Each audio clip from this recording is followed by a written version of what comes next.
À l'Assemblée nationale, la clôture de la session ordinaire de mars n'aura plus lieu ce 15 juin.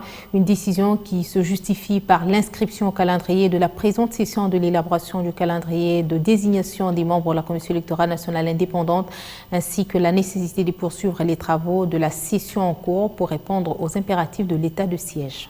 Il a été aussi question d'évoquer cette loi d'habilitation, ce qui n'a pas été le cas. Et les autres ont pensé qu'on pouvait clôturer la session demain, mardi le 15, ce qui ne sera pas le cas, parce que l'article 144 ne nous autorise pas de clôturer la session. Et donc, la session continue.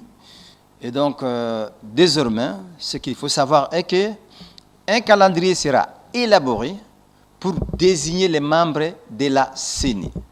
Parce que la loi a été transmise au niveau de la présidence pour être promulguée ensuite à la Cour constitutionnelle. Donc, il faudra que la CENI soit installée. L'état de siège a été déclaré. Et il y a eu écoulement des délais de 30 jours.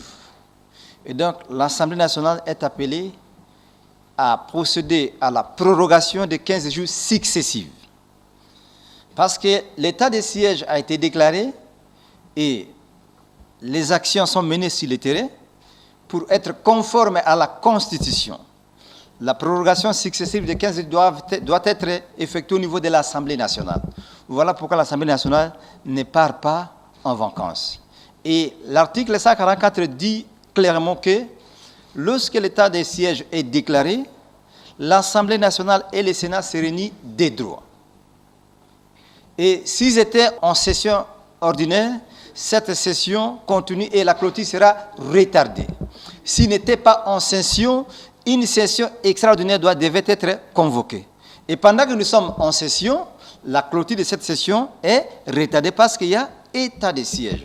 Et la prorogation permet à l'armée et à la police de procéder au rétablissement définitif de la paix de cette partie est de la République.